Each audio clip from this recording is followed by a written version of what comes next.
Vou entrar ao vivo agora, viu, João? O ataque ao Afeganistão começou às 8h57 da noite, hora local. 1h27, horário de Brasília. Foram bombardeados a capital, Cabul, e as cidades de Kandahar, que é onde vive a liderança do Talibã, e também a cidade de Jalalabad.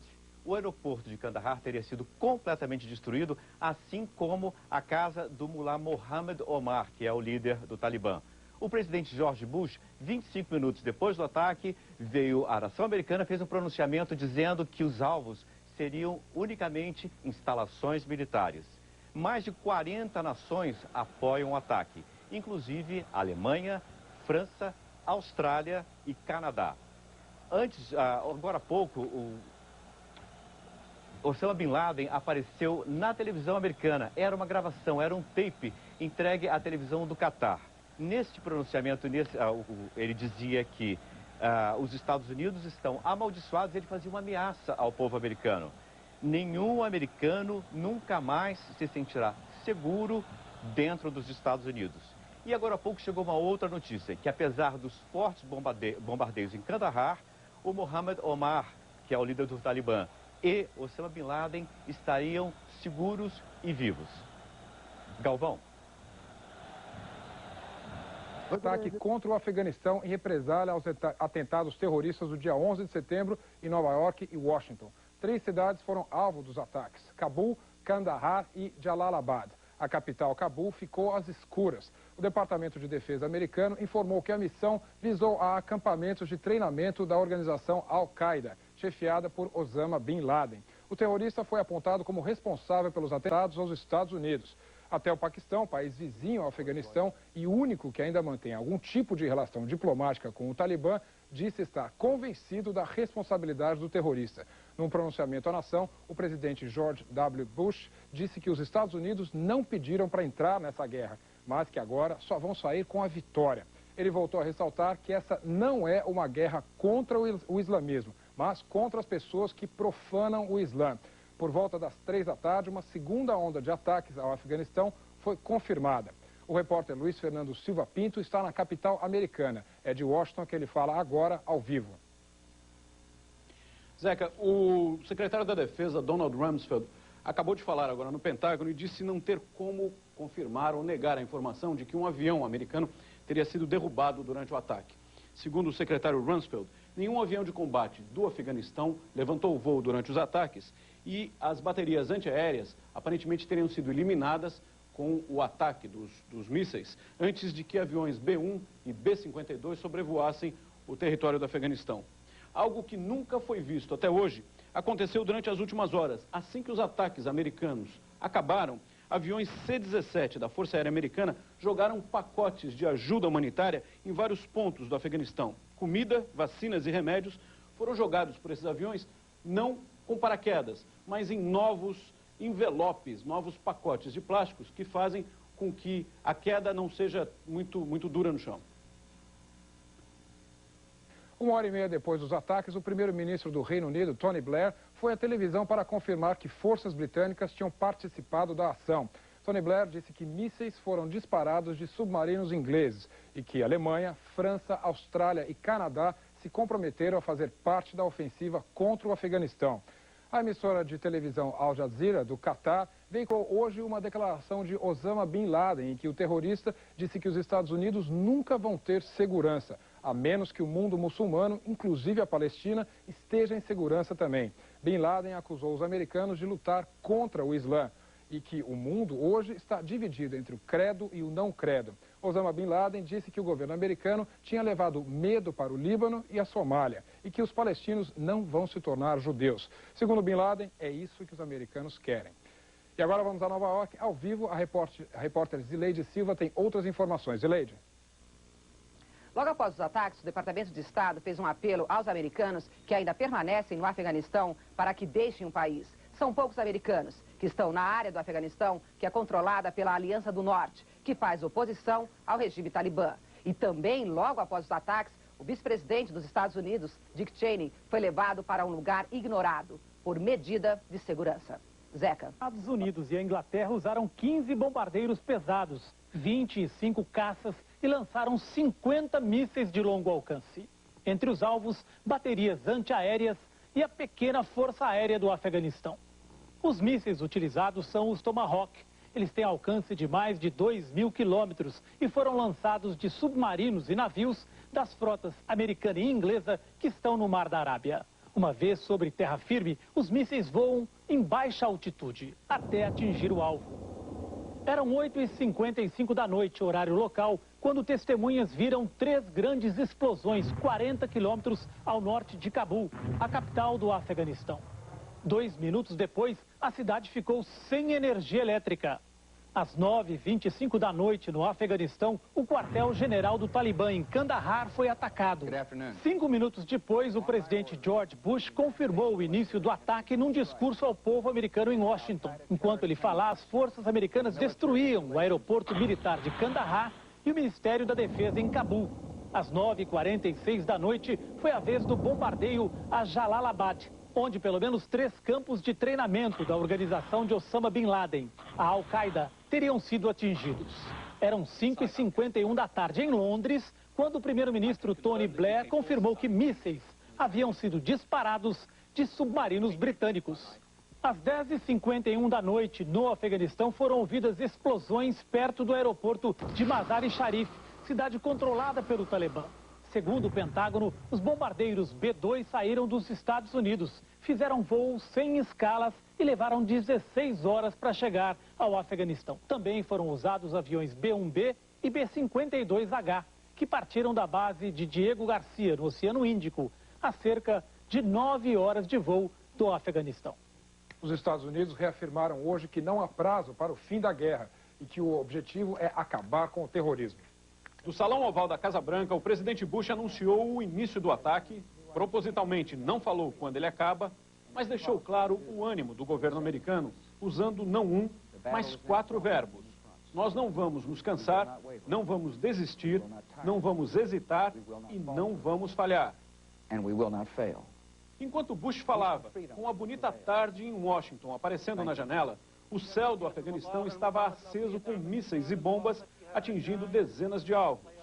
Os ataques mostraram uma cuidadosa preparação militar coordenada entre os Estados Unidos e vários países, mas principalmente a Inglaterra, que no momento tem uma grande concentração de forças no Golfo Pérsico.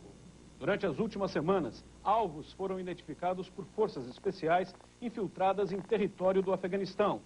A primeira onda de mísseis tinha como objetivo atingir baterias antiaéreas, usinas e centros de distribuição de eletricidade, depósitos de combustível e centros de operação do Talibã no sul do país. A segunda onda de mísseis veio acompanhada da ação de bombardeiros B-1 e B-52 e atingiu Jalalabad, pontos no norte do país e novos alvos perto de Kandahar e Kulat. Segundo o secretário da Defesa, Donald Rumsfeld, o ataque contra o Afeganistão vai ser longo. Ele disse que se por várias horas bombas ou mísseis não atingirem nenhum alvo, isso não deve ser interpretado como o final da ação militar. O objetivo, destruir toda a infraestrutura terrorista no país, vai ser cumprido até o fim, disse Rumsfeld. O secretário da Defesa não esclareceu se algum avião americano foi abatido durante o ataque. Pelo menos uma versão do Talibã foi de que um avião teria caído. Rumsfeld disse que não recebeu informações de ações defensivas acontecendo durante o ataque. Segundo ele, nenhum avião de combate levantou voo no Afeganistão durante as últimas horas e as baterias antiaéreas aparentemente foram silenciadas, como o Pentágono havia previsto. E uma coisa inédita aconteceu hoje. Assim que os ataques aéreos acabaram, aviões C-17 da Força Aérea Americana jogaram pacotes de ajuda humanitária em vários locais do Afeganistão. Isso marca o início de uma campanha de relações públicas da Casa Branca que corre paralela à ação militar. Aqui nos Estados Unidos, o esforço do presidente Bush é explicar ao Congresso e ao povo americano que os ataques são desenhados para evitar, na medida do possível, vítimas civis. No resto do mundo, países muçulmanos, árabes ou não, vão receber repetidas vezes a garantia da Casa Branca de que a ação é contra terroristas, não contra o Islã. No início da semana, o presidente Bush manda o secretário de Estado, Colin Powell, para a Índia e o Paquistão para explicar a ação militar. O primeiro-ministro britânico Tony Blair disse que a coalizão contra o terror não será desmobilizada enquanto os objetivos não forem totalmente cumpridos. Os indícios de que um ataque estava para acontecer partiram do próprio Afeganistão. O primeiro sinal claro de que o ataque aconteceria hoje foi dado pelo ministro de Relações Exteriores da Aliança do Norte. Numa coletiva no Afeganistão, Abdullah disse que ele estava fechando o espaço aéreo controlado pela Aliança porque um ataque iria acontecer logo. Quando? Foi a pergunta. E ele respondeu, que horas são? No Uzbequistão, uma ex-república soviética que faz fronteira com o Afeganistão, mais aviões americanos chegaram hoje. O Uzbequistão deve ser o país próximo que irá ajudar mais os americanos nessa guerra. Várias bases russas que foram usadas entre 79 e 89 ficam a poucos quilômetros do Afeganistão. No Paquistão, o governo do país prendeu o principal líder de um partido religioso radical. A possibilidade de uma reação coordenada a um ataque contra o Afeganistão começava a ser cortada. A partir do ataque, a reação no Paquistão foi bem mais calma do que se esperava. Essa guerra anunciada, quando chegou, encontrou as pessoas tentando se informar, por rádio ou pela televisão. Mas pelo menos essa noite, o medo de uma revolta popular, de uma solidariedade ao Talibã, ainda não aconteceu tanto. Embora o governo do Paquistão tenha confirmado que o espaço aéreo paquistanês foi usado nesse ataque. Em Londres, o primeiro-ministro britânico Tony Blair disse que submarinos lança-mísseis estão fazendo parte do ataque de hoje. Os submarinos britânicos lançam mísseis Tomahawks. Tony Blair disse ainda que não sabe quanto tempo essa guerra vai durar, mas que a coalizão contra o terror não descansará até que todos os objetivos sejam atingidos por completo. E essa coalizão se mostrou rápida em apoiar os ataques. Vladimir Putin, da Rússia, e Ariel Sharon, de Israel, foram informados antes das ações começarem. Gerhard Schröder, da Alemanha, e Jacques Chirac, da França, disseram apoiar sem reservas os ataques. E vários governos da Europa, como os da Itália, da Espanha, Grécia e Turquia, estão em estado de alerta. O rei do Afeganistão, que foi deposto em 73, disse em Roma que espera que não haja vítimas inocentes nessa guerra. O Talibã, através do seu embaixador no Paquistão, Abdul Salam Zaif, condenou o ataque, chamou os americanos de terroristas e, numa rápida declaração, prometeu uma resistência do Talibã, segundo ele, até o último suspiro. No Paquistão, muitos já começam a se assanhar com uma guerra que, por enquanto, só afeta os vizinhos. Segundo informações recentes, 4 pessoas já foram mortas em Karachi, a maior cidade do Paquistão, e partidos religiosos radicais estariam convocando uma guerra contra os americanos. Mas esses partidos, embora tenham dezenas de milhares de simpatizantes, não são representativos no universo de 140 milhões de paquistaneses. No Afeganistão, o que se espera agora é uma ofensiva militar por terra por parte da Aliança do Norte, maior inimiga do Talibã. Eles estão a apenas 40 quilômetros de Cabul e, segundo testemunhas, esse ataque já começou. O repórter Pepe Escobar está em Peshawar, no Paquistão, a 40 quilômetros da fronteira com o Afeganistão. E tem outras informações. Está amanhecendo agora em Peshawar, uma cidade praticamente afegã, na fronteira praticamente do Afeganistão, com 2 milhões de refugiados, máfias de contrabando, de ópio, ex-mujahedin que lutaram contra a Rússia, e todos são pastuns, todos apoiam os talibãs. E a reação, espera-se, será inevitável ao ataque americano. O porta-voz da Aliança do Norte, que combate os talibãs no norte do Afeganistão, diz que finalmente o país vai se livrar do abraço tirânico dos talibãs e de Osama Bin Laden. Mas aqui, em Peshawar, a Roma islâmica, se pensa exatamente o contrário. Espera-se que muita gente vá entrar na Jihad, a Guerra Santa, contra os americanos. 2 horas depois do ataque, a televisão Al Jazeera, do Catar, exibiu um pronunciamento de Osama Bin Laden. No depoimento de 6 minutos e 20 segundos, o terrorista faz ameaças aos Estados Unidos.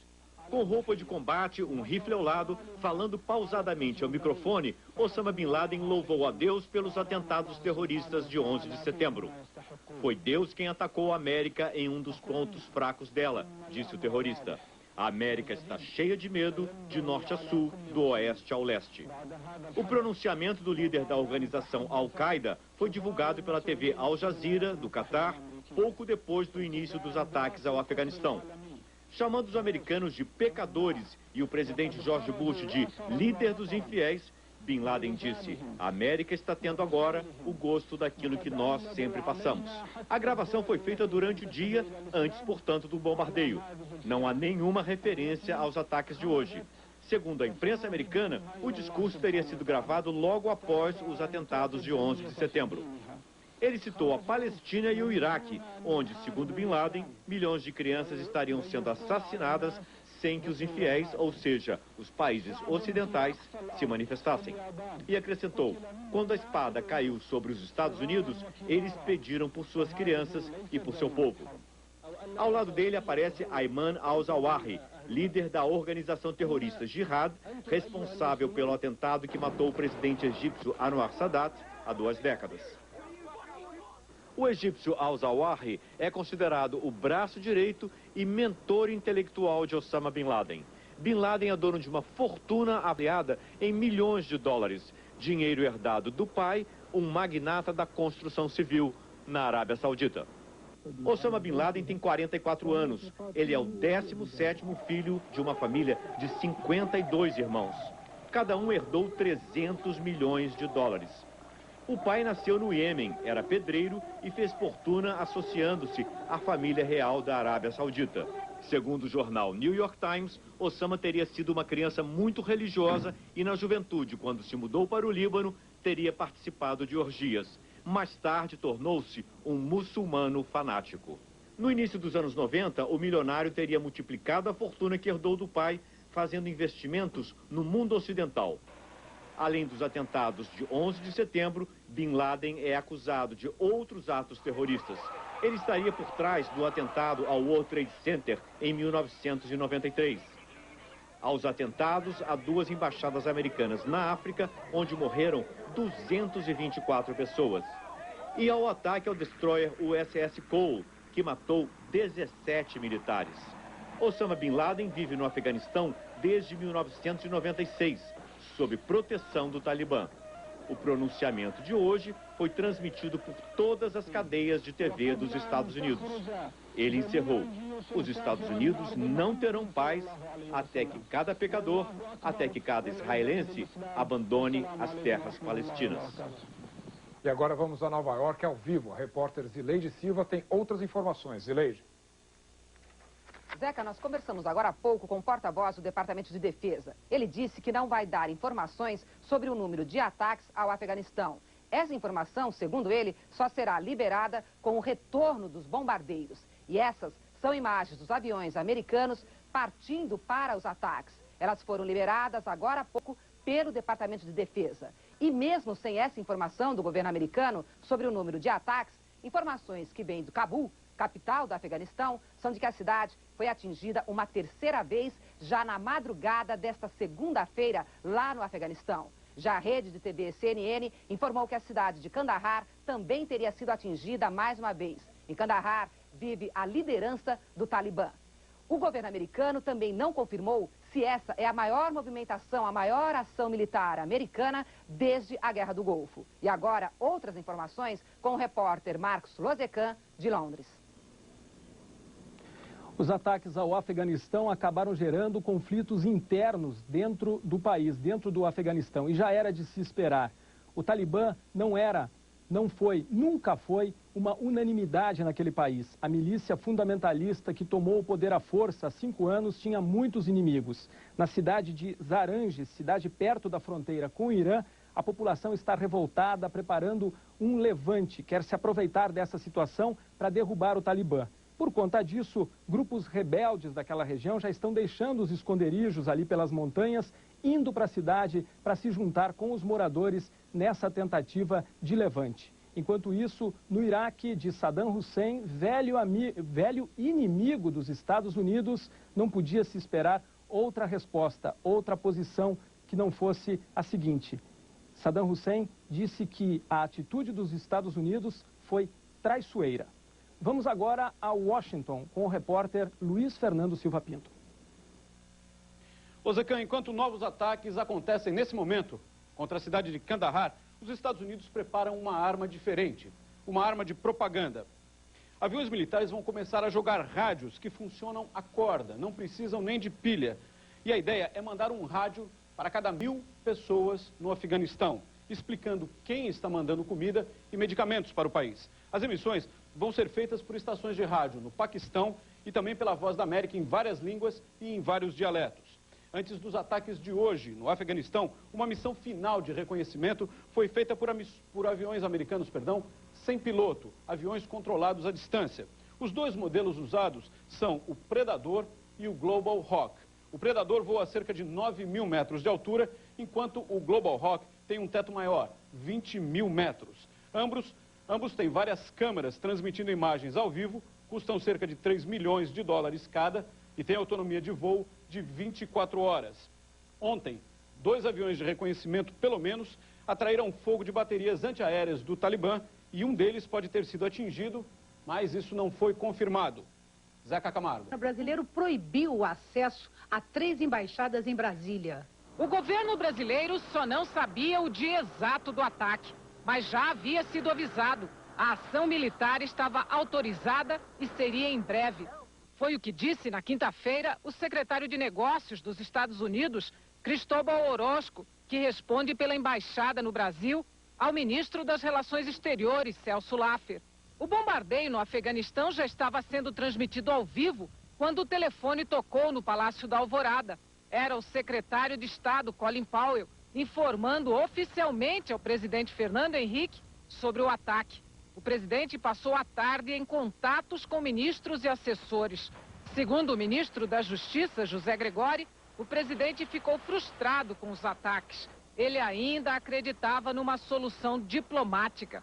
A Polícia Militar de Brasília interditou imediatamente o acesso às embaixadas dos Estados Unidos, Grã-Bretanha e Israel.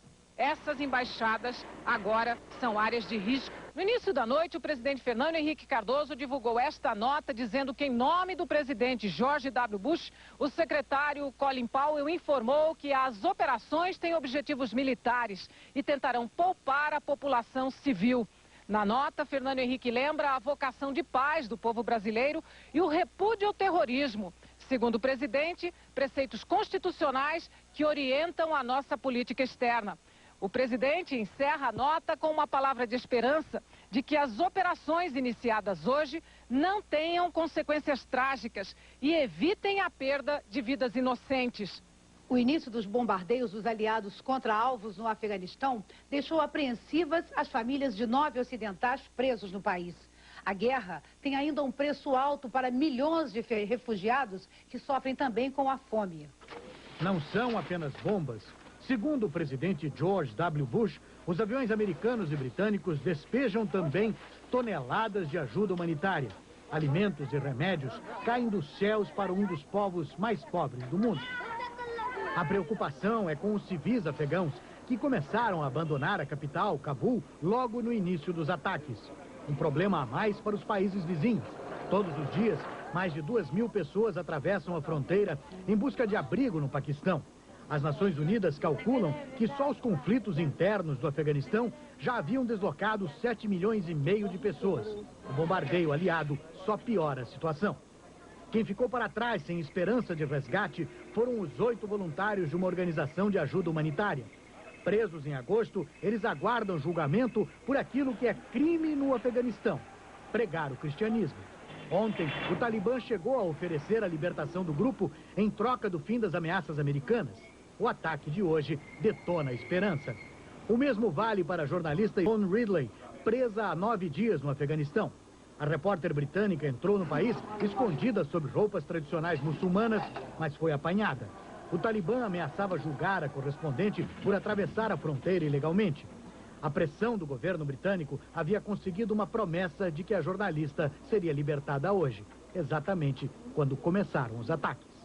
Para a família da jornalista britânica, o início dos ataques ao Afeganistão era a pior coisa que podia ter acontecido neste momento em que ela estava para ser libertada. Agora, o destino de Yvonne Ridley é mais incerto do que nunca. Segundo uma agência de notícias controlada pelos talibãs, a jornalista britânica foi libertada hoje e ficará em Cabul até amanhã de manhã, quando será levada até a fronteira com o Paquistão. A polícia norte-americana ainda tenta reconstituir os últimos passos dos terroristas responsáveis pelos ataques ao Pentágono e às Torres Gêmeas de Nova York. Dos 19 terroristas identificados pelo FBI, 6 tinham habilidade para pilotar aviões. Para quem conheceu e conviveu com eles, eram pessoas aparentemente normais. Márcia Fernandes não dorme direito desde 11 de setembro. Tem pesadelos, acorda no meio da noite. Eu realmente vi a face da morte na minha frente. Márcia trabalha numa agência de turismo na cidade de Pompano Beach, a 1 hora de Miami. É uma agência pequena, discreta. De repente, Márcia olhou e havia um homem na frente dela. Eram 3 da tarde do dia 6 de agosto. Ele foi direto para minha mesa e aí então eu falei em português com ele, né? Posso te ajudar? Ele respondeu em inglês com forte sotaque estrangeiro. Queria ir para Newark no dia seguinte, 7 de agosto, com passagem de ida e volta e tinha que ser um voo noturno. Ele não falava muito, era o básico, mas também sempre aceitando tudo que eu falava. Perguntava, tá bom para você, Mohamed? Não, tá ótimo, o horário tá ótimo. Pode tirar o bilhete. Num país onde todo mundo prefere usar cartão de crédito, o homem moreno e baixo fez questão de pagar em dinheiro. Eu perguntei, Mohamed, de onde você é? Nessa hora que ele me deu uma olhada, assim, sabe, aquela olhada assim que te analisa, por que ela tá me perguntando, né? Ele olhou para mim assim, bem frio, mas respondeu, eu sou do Egito. O Mohamed de que nós estamos falando, é esse aqui? É esse mesmo. O nome dele está na cópia da passagem e na confirmação da reserva.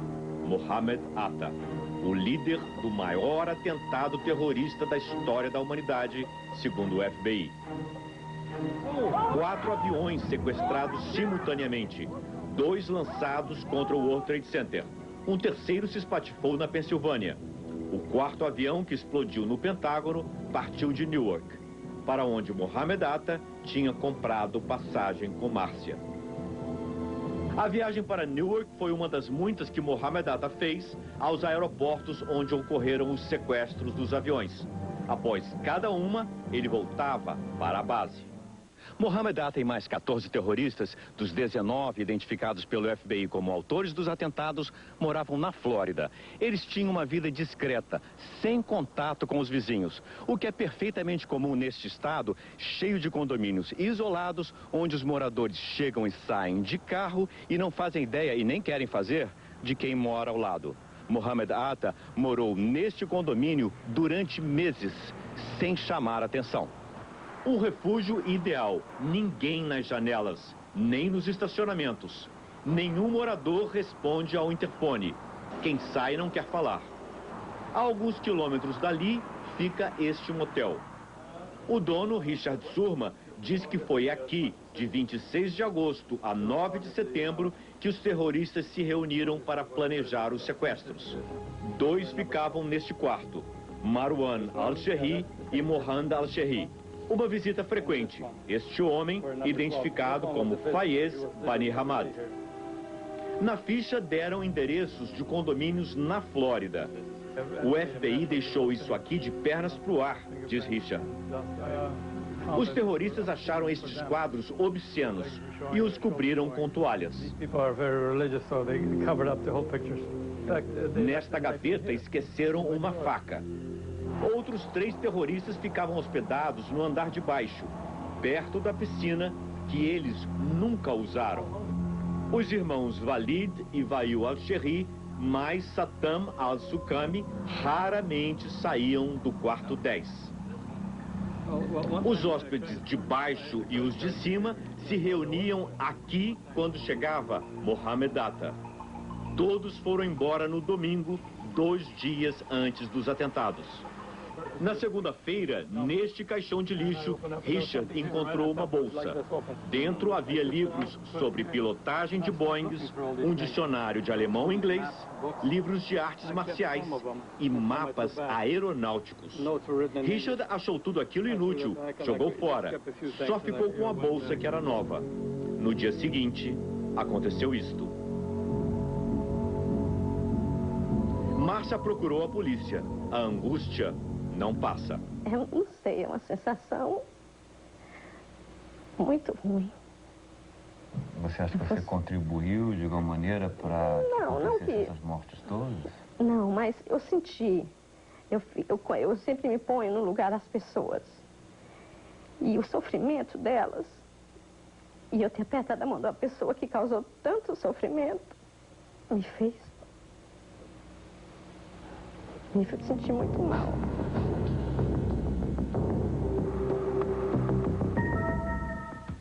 O professor de judô e karatê que você vai conhecer agora tem uma identidade secreta. Poucos dos seus alunos imaginam que o professor viveu uma aventura extraordinária como piloto de aviões de guerra.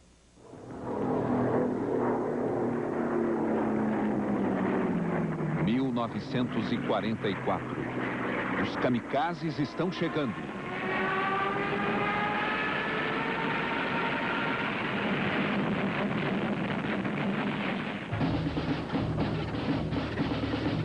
O Japão lança uma arma de guerra jamais vista na história militar.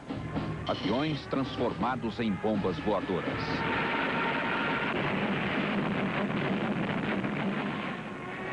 Pilotos prontos a morrer pelo país jogam aviões carregados com 250 quilos de explosivos contra os navios de guerra americanos. O Fantástico localizou em Niterói, no estado do Rio, um caso raríssimo de piloto kamikaze que escapou com vida de uma missão.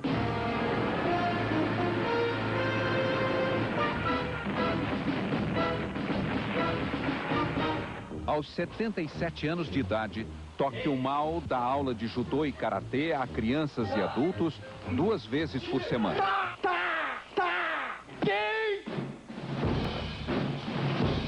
Tokyo Mao veio ao Brasil como engenheiro químico num programa de intercâmbio com o Japão. Resolveu ficar para sempre. Só não consegue ter intimidade com a língua portuguesa. É grão-mestre do karatê. Transmite às novas gerações disciplina, determinação, paciência, força, concentração. Quando era piloto, ele precisou de todas essas qualidades. O avião que o piloto kamikaze Tokyo Mao lançou contra um navio de guerra americano no dia 25 de novembro de 44 foi abatido quando estava a apenas 400 metros do alvo. Sentiu o carona. Acordei dentro d'água. Pensei, eu estou vivo. Que vergonha. Todos os outros pilotos estão mortos. O colega morreu todo. Eu também? Não pode. Tokyo Mao tinha apenas 21 anos de idade quando voou para a morte. O senhor estava pensando em quê? No exato momento em que o seu avião ia se chocar contra o navio americano? Viver outro mundo. O senhor não pensou no Japão, no imperador, na sua família? Não pensei no Japão, no imperador ou na família. Já tinha me desligado de tudo. Só pensava em outro mundo. Que outro mundo seria esse? Eu iria viver em paz, sem guerra, sem combates. Um mundo em que não fosse preciso matar ou morrer. Não matar e morrer. Ferido, Tóquio passou 4 dias boiando no mar até ser resgatado por um submarino japonês. O batalhão 201, a que ele pertencia, foi o primeiro que se apresentou como voluntário para as missões kamikazes. Aqui, ele exibe a foto em que aparece ao lado dos companheiros kamikazes, todos mortos na operação. Só ele saiu vivo. O cartaz reproduz o lema dos kamikazes: morrer sorrindo.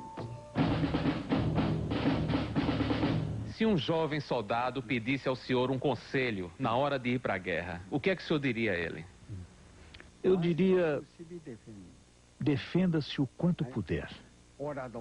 Mas se tiver de morrer, que morra sorrindo. O corpo pode estar lutando, que pelo menos o coração esteja em paz. O meu pai me ensinou a valorizar a morte como os samurais. Hora de morrer tem que valorizar.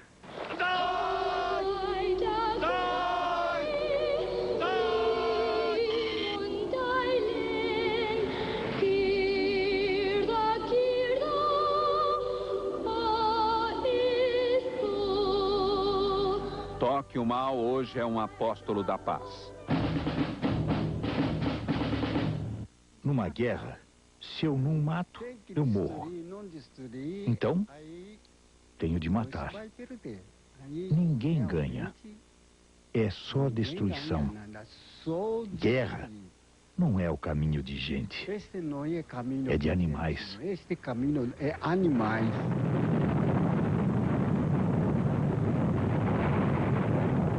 Todo ano, no mês de agosto, Tóquio exibe para seus alunos um cartaz que lembra as vítimas das bombas atômicas jogadas contra Hiroshima e Nagasaki. Um gesto extremo que marcou o fim da Segunda Guerra Mundial.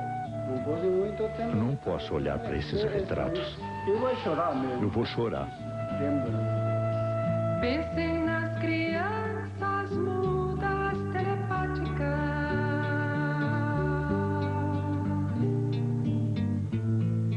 Mas ó, não se esqueçam da rosa,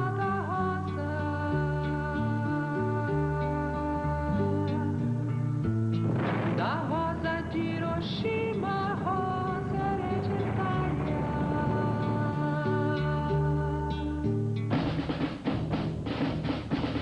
Qual é o maior equívoco que existe sobre os pilotos kamikazes? De início, os americanos pensaram que os nossos aviões não tinham pilotos. Acharam que eram movidos a controle remoto, mas ficaram assustados ao descobrir que os aviões kamikazes tinham pilotos, sim. A propaganda americana, então, começou a nos chamar de fanáticos e malucos. Mas não éramos malucos, nem fanáticos. Tudo o que queríamos era acabar com a guerra. A verdade é essa. Qual foi a lição mais importante que o senhor aprendeu na guerra?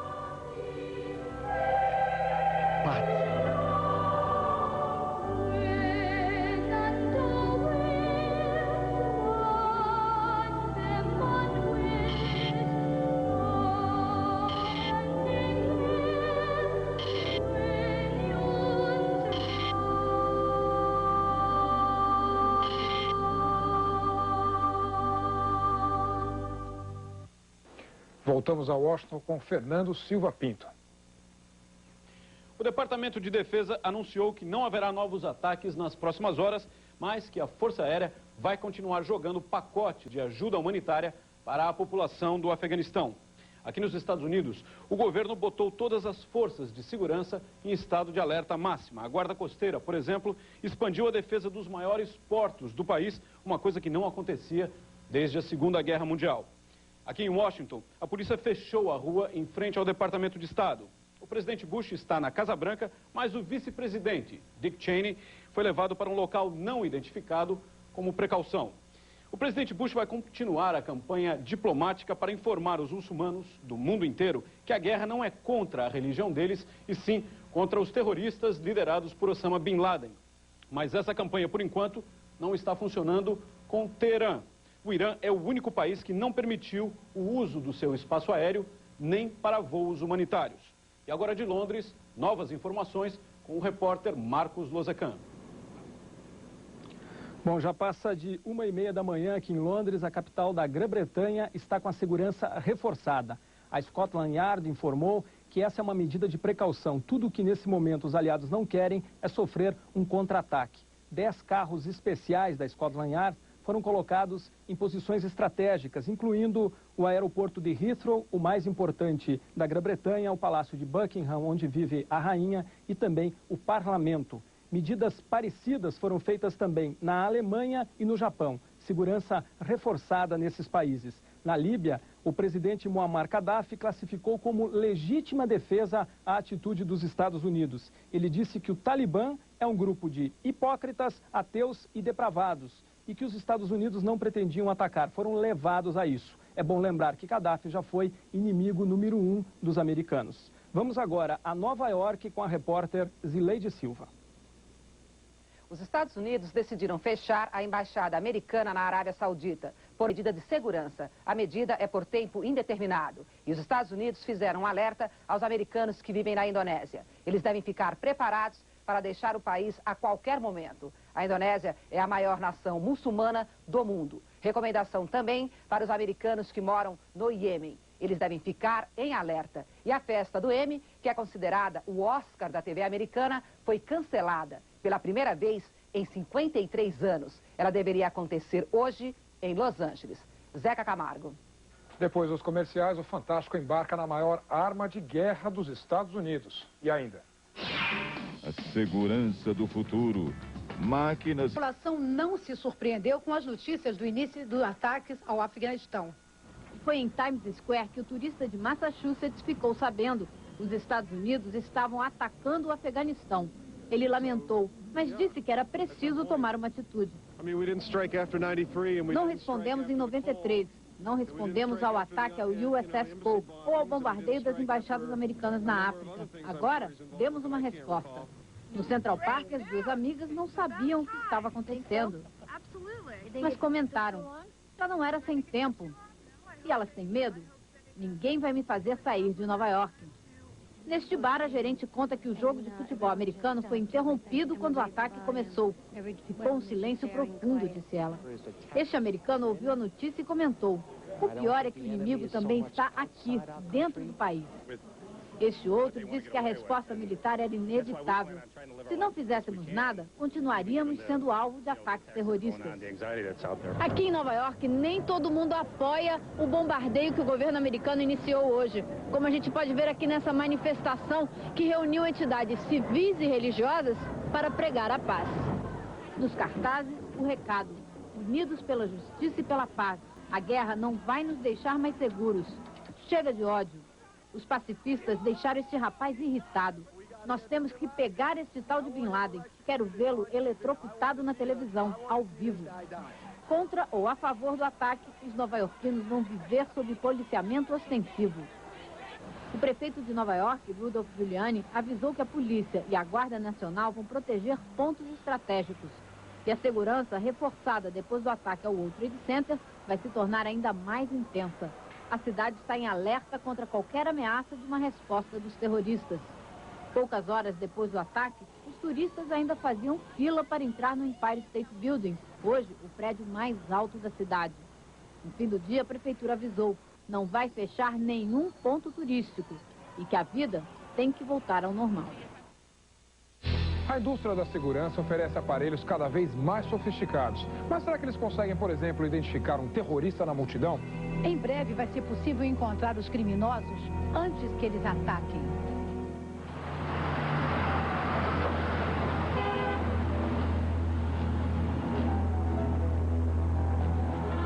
Hoje, a prioridade nos Estados Unidos é usar a tecnologia mais avançada para a defesa do país.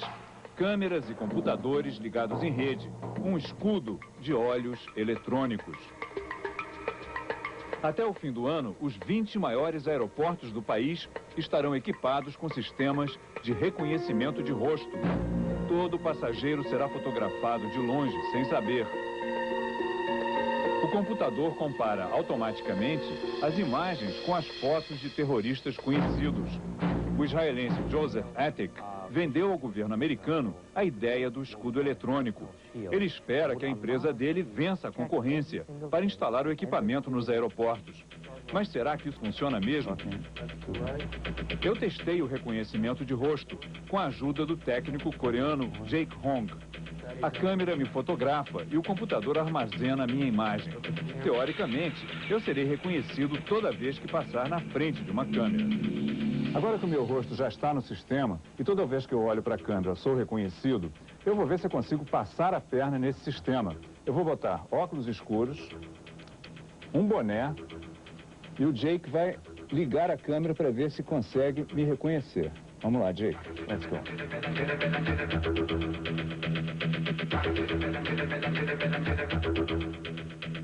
It failed? Yes, it failed. Fracassou. O sistema não consegue me reconhecer. Basta botar óculos escuros e um boné para enganar esse sistema. Apesar das limitações, o reconhecimento de rosto vai aumentar a sensação de segurança dos americanos. O governo também está investindo em outros sistemas que usam a biometria, a identificação de pessoas por características físicas. Em alguns aeroportos, os funcionários já têm que passar por máquinas que identificam as impressões digitais e a geometria da mão, tudo automático. As mesmas máquinas poderão ser usadas para identificar os passageiros. Algumas lembram filmes de Hollywood, mas para os técnicos, nenhuma missão é impossível.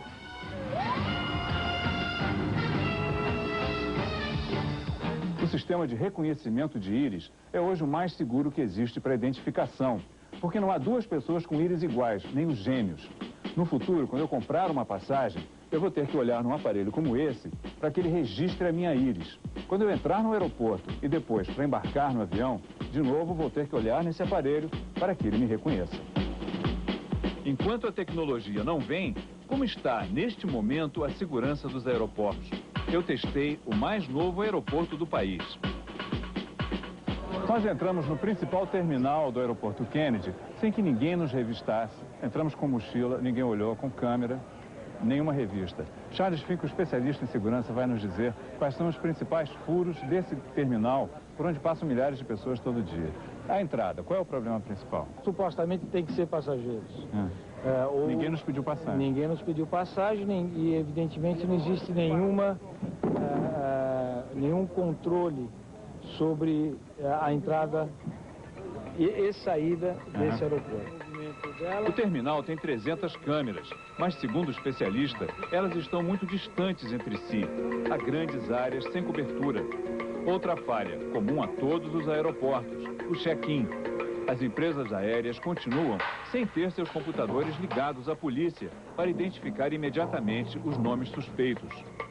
Hoje não tem nenhum controle de que o passageiro é um passageiro que legalmente pode viajar. A gente está vendo a máquina de raio-x por onde toda a bagagem agora é passada para verificação. Quando tem faca, estojo de manicure é retirado. Isso adianta? Não.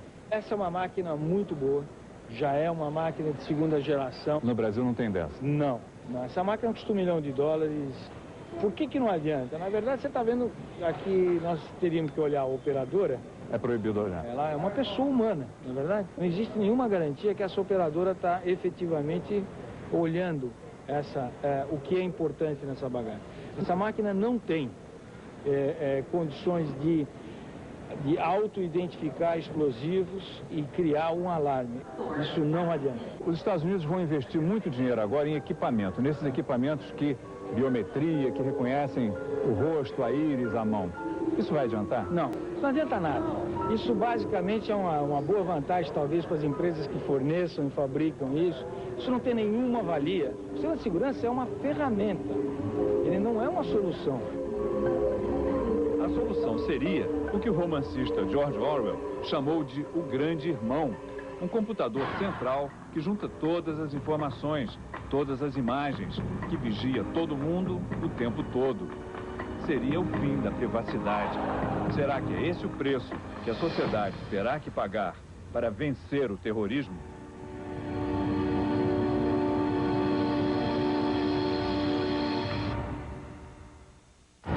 O que faz bem aqui no litoral do Brasil a maior arma de guerra dos Estados Unidos. O Fantástico embarca no Nimitz, um porta-aviões maior que o estádio do Maracanã. Para chegar ao Nimitz, temos que voar num avião de transporte de tropas da Marinha Americana.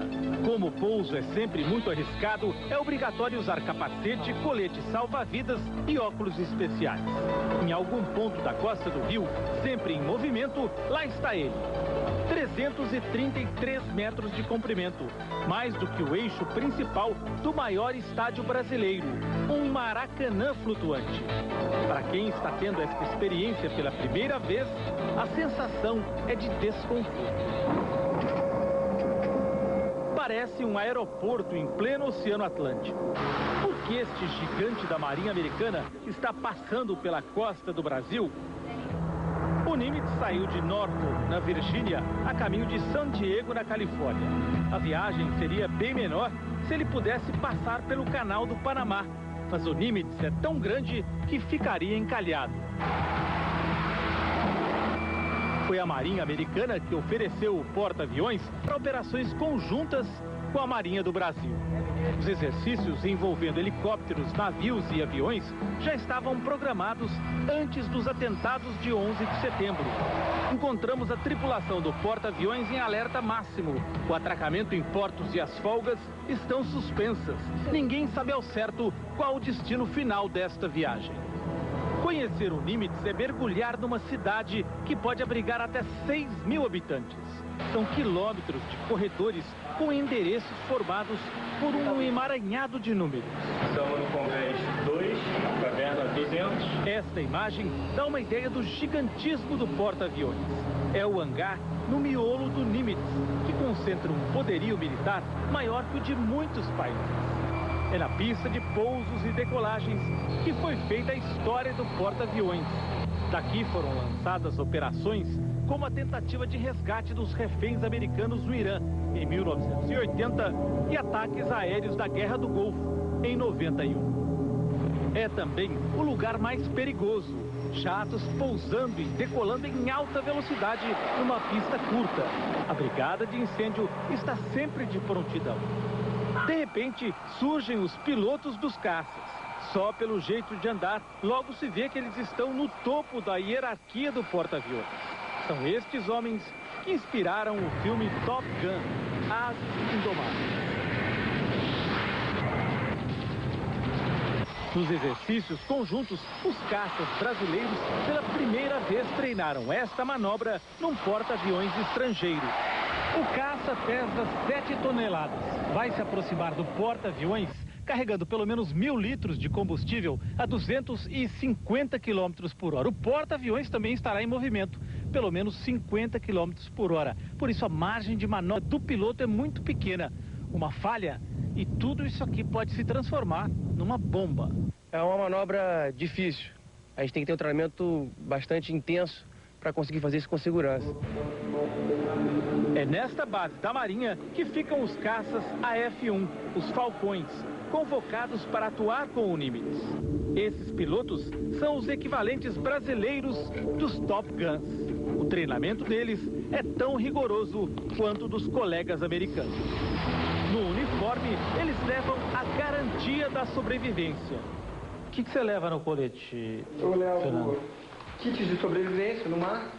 Aqui tem uma lanterna. Lanterna. Tá ok? Eu tenho equipamento rádio aqui. Rádio? Rádio HE, eu posso comunicar emergência e passar a minha posição. Você tem o teu colete aqui dentro. E aqui nessa parte também, são onde estão as boias, né? Que vão inflar. Tem comida aí? Tem comida. Aonde? Alguma parte de ração. A ração fica aqui dentro? Fica aqui nessa. Aqui. A gente leva chocolate também. Para os pilotos da Marinha Brasileira, foram apenas jogos de guerra. Os tripulantes do Nimitz seguem viagem sem saber se amanhã terão que lutar de verdade.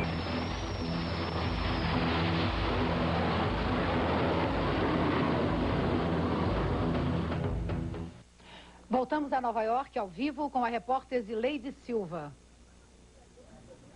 Nova York criou um novo estágio de alerta, o Ômega Plus, pela primeira vez na história da cidade. A população deve se preparar para novas blitz, novas revistas. E algumas áreas poderão ser esvaziadas. Amanhã é feriado aqui nos Estados Unidos, Columbus Day, o dia de Cristóvão Colombo, o descobridor da América. A parada programada para as comemorações foi mantida. Começa amanhã às 11 horas aqui em Nova York. E os Estados Unidos pediram à OTAN, Organização do Tratado do Atlântico Norte, que envie aviões para cá, aviões de vigilância antiterrorista. A Assembleia da OTAN começou ontem no Canadá, termina na próxima terça-feira e não foi interrompida por causa dos ataques ao Afeganistão.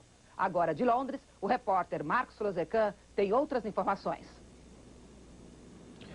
A Aliança do Norte, principal grupo de oposição ao Talibã, que conta com mais ou menos 15.000 guerrilheiros, confirmou agora há pouco que começou a ofensiva. O grupo desceu as montanhas no extremo norte do Afeganistão e cercou a cidade de Cabul, a capital. Lá, os rebeldes atacam postos militares ao redor da capital. Enquanto britânicos e americanos vêm pelo ar, os rebeldes atacam pelo chão. Eles querem naturalmente o poder, lutam há muitos anos para derrubar o Talibã, mas ainda não se sabe se os americanos vão apadrinhá-los. Os Estados Unidos já disseram que gostariam de ter no lugar do Talibã um governo de colisão com vários grupos e várias etnias que formam o Afeganistão. A aliança disse que não vai invadir Cabul enquanto os Estados Unidos não derem o sinal verde. Vamos agora a Washington com o repórter Luiz Fernando Silva Pinto. Ozecan, enquanto o céu do Afeganistão esteve aceso durante horas com os ataques militares, o céu dos Estados Unidos esteve repleto com uma presença aérea inédita, pelo menos para essa geração. Jatos de combate patrulharam dezenas de lugares no país. Estádios cheios de torcedores foram uma preocupação constante nesse domingo. E o FBI deu um alerta a departamentos de polícia de todo o país, para que eles passassem o dia em estado de alerta máximo. Além da participação direta de vários aliados. Nesse dia de ação militar, os Estados Unidos estão contando com o apoio de pelo menos 40 países que permitiram o uso do seu espaço aéreo para que essa ação acontecesse. Glória Maria. Depois dos comerciais, o Vaticano discute. Um brasileiro pode ser o próximo Papa. E vê. O pronunciamento de Osama Bin Laden, exibido hoje, 2 horas depois do início dos ataques ao Afeganistão, foi acompanhado com atenção por líderes muçulmanos em todo o mundo. O tom foi contundente, mas o conteúdo equivocado, segundo um líder religioso. Uma retórica de impressionar. A avaliação é de um líder religioso acostumado a interpretar sentimentos muçulmanos. De 1,3 bilhão de seguidores do Islã ao redor do mundo. Osama Bin Laden parece convencido do que fala, diz o sheik. Apesar de equívocos, como dizer que os terroristas atacaram o World Trade Center guiados por Deus. Mesmo que a pessoa acredite que seja guiado por Deus, não é. Deus só guia para o bem. A divisão do mundo em muçulmanos e não muçulmanos, fiéis e infiéis, também está incorreta, diz o sheik Jihad. Nesse ponto, há uma deturpação, há um erro, sim. Acredito que existem justos e injustos. Bin Laden busca jogar o povo muçulmano contra governantes de países árabes que não hostilizem os Estados Unidos, diz o sheik. E atiça o ódio aos americanos, citando atos de violência dos aliados israelenses contra populações árabes. Infelizmente, reais, lembra o sheik. E ele lembra, a lei do Islã condena a agressão a inocentes, a qualquer inocente. É uma agressão contra os muçulmanos, porque nós, como muçulmanos, como seguidores de Deus, como seguidores das ordens dele, nós devemos defender os inocentes, sendo eles muçulmanos ou não. E sendo o agressor muçulmano ou não, devemos condená-lo. O juramento final de que nem em sonho haverá segurança nos Estados Unidos, enquanto houver terras árabes ocupadas, foi proferido de maneira muito forte na língua árabe, diz o líder religioso. E mesmo discordando de Bin Laden em praticamente tudo, o sheik teme que os ataques ao Afeganistão possam reforçar a argumentação dele. E ele está convicto disso. Agora, vamos ver o que o Alcorão diz sobre isso. Não diz que eu tenho que cometer injustiças para consertar uma injustiça. Os oficiais, há uma certa preocupação aqui em Israel. O apelo de Osama Bin Laden, convocando todos os muçulmanos do mundo a uma guerra santa, foi ouvido em todo o Oriente Médio. A grande questão levantada pelos analistas é como a população dos países árabes, e principalmente a população palestina, vai reagir a esse apelo de Bin Laden. Gila Flint, Tel Aviv, em Israel. Um príncipe exilado sonha em Roma com um país chamado Afeganistão. Estamos no jardim da casa do ex-rei do Afeganistão. Este homem é um príncipe, Mustafa Zahir, 36 anos, o neto do ex-monarca. Nenhuma imagem pôde ser feita que identificasse o portão, a casa ou a rua. O príncipe nos conta que ameaças de bomba chegam todos os dias. Nas 2 vezes em que o rei sofreu o atentado, os agressores se fizeram passar por repórteres de TV. Passam dias e noites e não dormimos, preocupados com a segurança do nosso país. O nosso povo é muito forte, tem uma cultura de mais de 5.000 anos. Sobreviveu a vários desastres, a guerras e invasões. Uniu-se e superou tudo. Esta é apenas uma outra fase na longa história do Afeganistão. A família do ex-rei do Afeganistão chegou a Roma em 73, depois que um golpe militar no seu país acabou com a monarquia. A família vive fora de Roma, numa mansão que está sob segurança máxima. Foram quase 28 anos de exílio e agora Mohammad Zahir quer voltar ao Afeganistão para conduzir um governo provisório. O príncipe Zahir diz que o avô não sente o menor desejo em restabelecer a monarquia. Mohammad Zahir Shah, 87 anos de idade, 40 anos de reinado. Ele não gosta de dar entrevistas. Já pensando na era pós-Talibã, o ex-soberano reuniu-se na sua casa em Roma com um grupo de representantes do movimento de oposição aos talibãs, a Aliança do Norte. Um conselho foi formado para recuperar a unidade nacional do Afeganistão. Uma assembleia com 120 representantes de todas as tribos e etnias será convocada para decidir o futuro do país. O próprio rei falará ao povo através da rádio A Voz da América. Hoje o Afeganistão está nas mãos daqueles que têm armas, que têm bombas. Tornou-se o quintal de diferentes povos, grupos estrangeiros que usam o território afegão para atos ilegais. 23 anos de guerrilhas e guerras contínuas. O Afeganistão perdeu 2,5 milhões de pessoas. A ocupação soviética durou mais de 10 anos. No passado, o país possuía uma constituição. O rei renunciou aos seus poderes em 64, transformando o regime numa monarquia constitucional, como a da Inglaterra, com primeiro-ministro. Naquele tempo, tínhamos 4 ministras e também senadoras. E o engraçado é que na Suíça e na Itália, o voto para as mulheres foi permitido só 10 anos depois, em 74.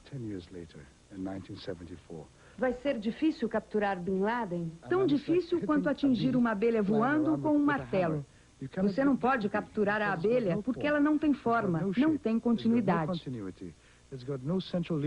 Para deter Bin Laden, terá que ser alguém que conheça as montanhas do Afeganistão, os desertos, que conheça cada árvore, cada rua ou esquina. Os satélites, os pontos de escuta, não conseguem ver isso. Eu digo que Bin Laden não pode escapar do Afeganistão. Pelas fronteiras do norte ele não pode escapar e as do sul estão firmemente lacradas. O único lugar para onde ele possivelmente poderia ir é Caxemira. Mas agora as diferentes divisões militares do Paquistão estão tomando conta daquela fronteira em estado de alerta. Mustafa Zahir não acredita que foi apenas Bin Laden que, de uma caverna do Afeganistão, deu as ordens por telefone para que os ataques acontecessem. Ele acha que por trás dos atos terroristas está a máfia internacional de drogas. Mohammad Zahir quer a ajuda dos Estados Unidos, mas nenhuma interferência política. O ex-monarca acha um erro considerar os talibãs um grupo de fanáticos. A maior parte deles é moderada. Para sobreviver, os talibãs tiveram que se sujeitar às ordens de uma minoria violenta.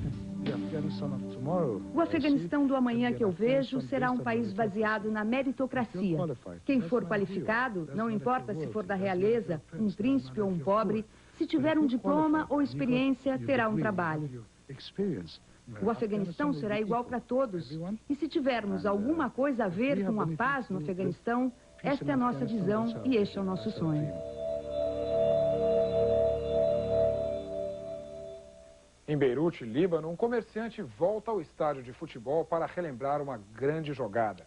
O dia em que Pelé entrou em campo e adiou uma guerra. Na Bíblia, em hebraico, tem uma passagem lá que diz Pelé, significa milagre. Está lá em hebraico, Pelé, Pelé mesmo, significa milagre. Uma palavra do Antigo Testamento, a Torá, o livro sagrado dos judeus. Escrito em hebraico, Pele é atribuído aos milagres de Deus.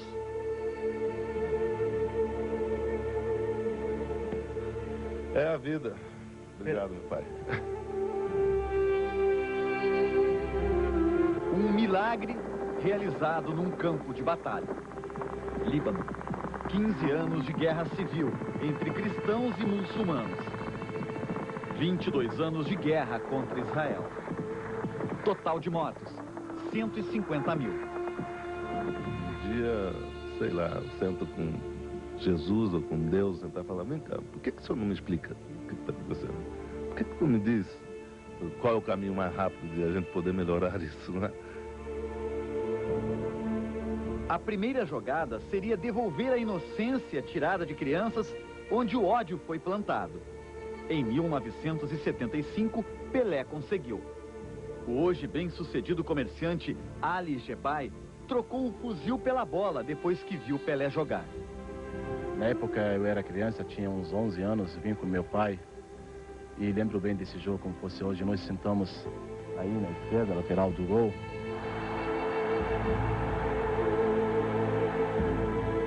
Todos os momentos de Pelé aqui no Líbano, fotos, vídeos, foram para o Museu do Estádio. Estádio que foi bombardeado, tudo praticamente destruído pela guerra. Só o que restou foi este livro. Judeus, cristãos e muçulmanos esqueceram as diferenças para aplaudir e comemorar a entrada de Pelé em campo com a camisa do Estrela Vermelha de Beirute. E o Pelé ficou no gol, aí ninguém acreditou que o Pelé está no gol. E na saída da bola, o Líbano, que estava com a passe de bola, saiu, a primeira bola voltaram para o Pelé, chutaram para o gol. Acho que queriam testar se ele sabe jogar bem no gol ou não. E ele ficou 15 minutos, ele fez, eu me lembro que ele fez uns 2 defesas, assim. Eu joguei um pouco no gol, depois eu fui para a linha, fiz os gols, fiz 2 gols. Que não estão computados nos 1.281 que Pelé fez. Imagina o cara chegar na frente do gol, pegando a bola no meio do campo, driblar 4, 5, 6 jogadores, fazendo fila de jogador, chega na frente do gol e depois volta para trás. É impossível isso, né?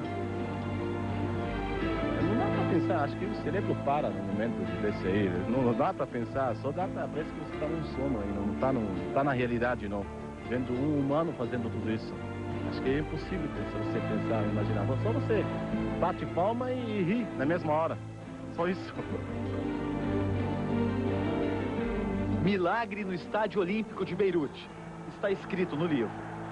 Seguidores de Moisés, de Maomé e de Jesus, juntos num só coro, gritam para Pelé: Deus, Deus, Deus da bola. Foi um dia inesquecível para o libanês, que acho que ninguém esquece esse momento. Ali Jebai mostra a página que para ele é a melhor do livro. Numa mesma foto, Pelé uniu um judeu, um cristão e um muçulmano. E foi chamado o Profeta da Paz. Eu acho que a guerra ia começar antes do dia 14 de abril de 75, mas como a vinda do Pelé acho que atrasou um pouco, porque ele chegou dia 6 e a guerra começou dia 14 de abril de 75. Pelé mudou a vida de Ali Jebai. E 26 anos depois, Pelé continua sendo a resposta de muitas crianças que estão em dúvida entre o fuzil e a bola.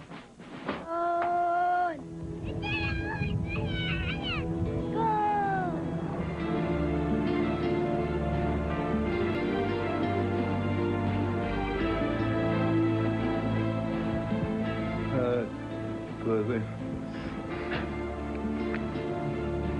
Que coisa. Tem hora que é difícil, né? Você saber o que Deus, né, está querendo. Não sei o que Deus quer comigo, não. É difícil explicar. O que você tem a dizer para essas crianças lá que deixam de pegarem armas por causa da paixão pelo Pelé? Eu acho que não tem que dizer para as crianças, né? Eu acho que nós temos que dizer, são para os governantes, para a sociedade, que não há paz sem uma sede social, né? Essa coisa que a gente vê é uma coisa tão triste. Criança, em vez de estar jogando bola, em vez de estar, né, brincando, está com uma arma pesada daquela. Que futuro que nós vamos ter, né? O Oriente Médio espera por Pelé. Milagre em hebraico. O Talibã quando e se essa milícia fundamentalista que governa o Afeganistão cair diante dos pés dos americanos. Vamos agora a Nova York com a repórter Zileide Silva. Um oficial do Pentágono disse hoje que 2 guerras estão em andamento. Uma é a que nós estamos vendo pela TV. A outra, segundo ele, é a guerra nas sombras, das forças especiais. Cada uma dessas forças teria, em média, 3, 4 homens que já estão no Afeganistão há vários dias. E o Serviço Secreto americano tem recebido cerca de 200 ameaças todos os dias. Algumas dessas ameaças a CIA está levando muito a sério. Zeca Camargo. Em Miami, eu conversei com Britney Spears, que não parece muito preocupada em disfarçar sua sexualidade, não.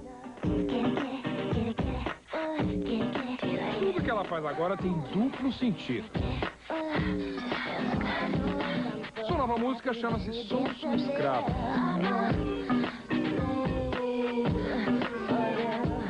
Escrava da música, quer dizer Britney.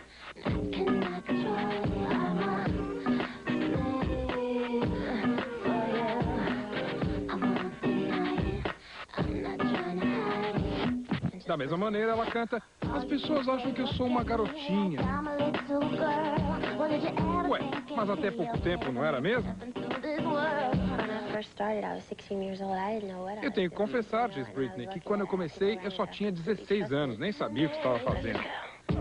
Ah, mas agora ela não só sabe bem o que quer, como até brinca com isso. Essa Britney do vídeo é tão ousada que parece até uma personagem. Is that Britney? Se é a Britney, ela pergunta. Acho que 50%. Slave for You é mesmo uma música muito sexy. Acho que fizemos esse mini-filme que reflete bem essa sexualidade. É muito sexy mesmo, ela assume.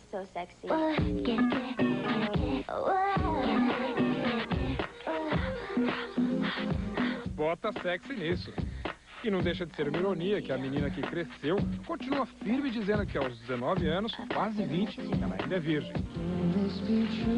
E o namoro com o Just do NSYNC vai bem. Eu pergunto se o assunto não coloca uma pressão nele.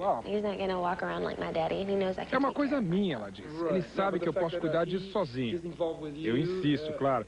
Mas será que pelo fato dele ser seu namorado, não sobra pra ele também? Britney responde: você só se sente pressionado se você permitir que essa pressão chegue até você. E eu não acho que ele sinta isso. Ele é um homem grande, sabe cuidar dele mesmo.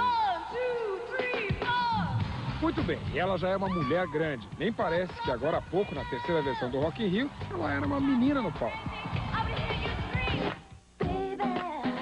A nova Britney está mudada, mas não menos interessante. Talvez mais madura, se a sua relação com a mídia pode indicar alguma coisa. Quer saber? Pergunta Britney. Eu aceitei que isso faz parte do meu trabalho, ser uma celebridade. As pessoas falam de você, mas contanto que eu saiba que o que elas estão dizendo não é verdade, e as pessoas que estão em volta de mim, que eu amo, saibam realmente o que é verdade, isso é que importa. São fofocas, e eu rio delas. No meio de tanta fofoca, como ela diz, uma notícia séria. Britney resolveu fazer uma caridade depois que viu os ataques terroristas aos Estados Unidos. Na minha próxima turnê, $1 de cada ingresso vendido vai ser doado a um fundo para os filhos dos bombeiros que perderam a vida naquele atentado terrível. Bom saber que Britney cresceu em todos os sentidos.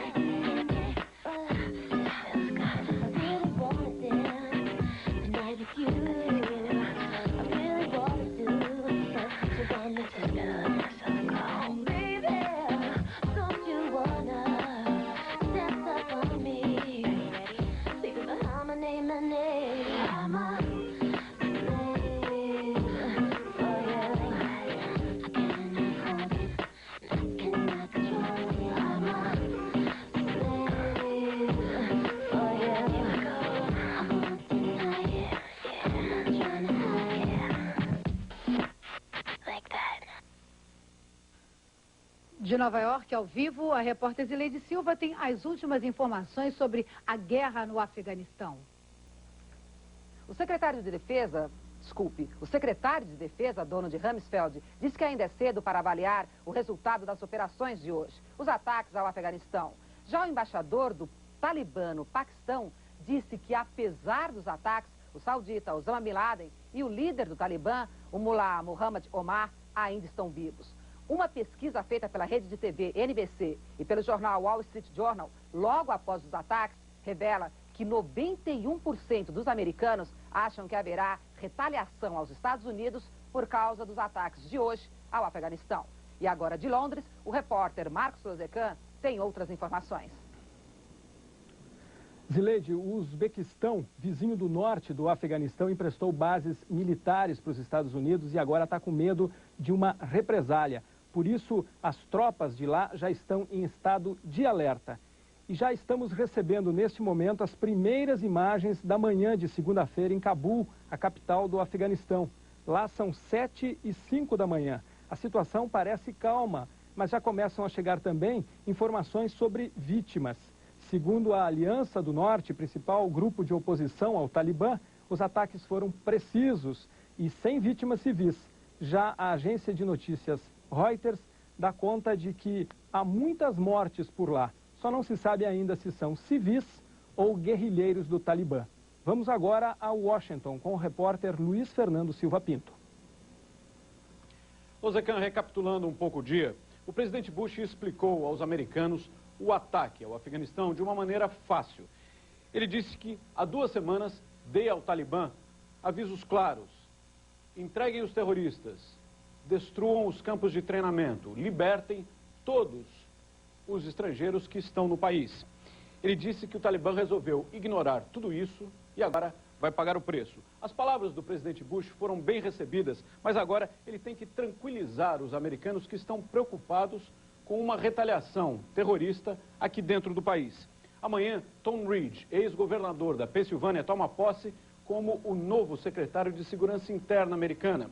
Ele vai coordenar o trabalho de 40 agências federais, inclusive o FBI e a CIA, na tentativa de diminuir as possibilidades de um ataque terrorista parecido, ou de ataques terroristas parecidos com os do dia 11 de setembro. Uma das opções que estão sendo estudadas é a introdução de carteiras de identidade, uma coisa que nunca foi usada nesse país. Zeca Camargo.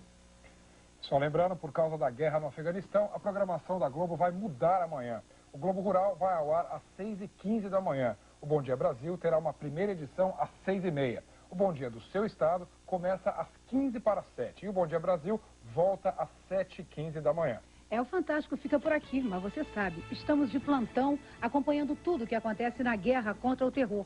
Para todo mundo, um excelente fim de noite e até domingo que vem, se Deus quiser. Ou a qualquer momento. Boa noite.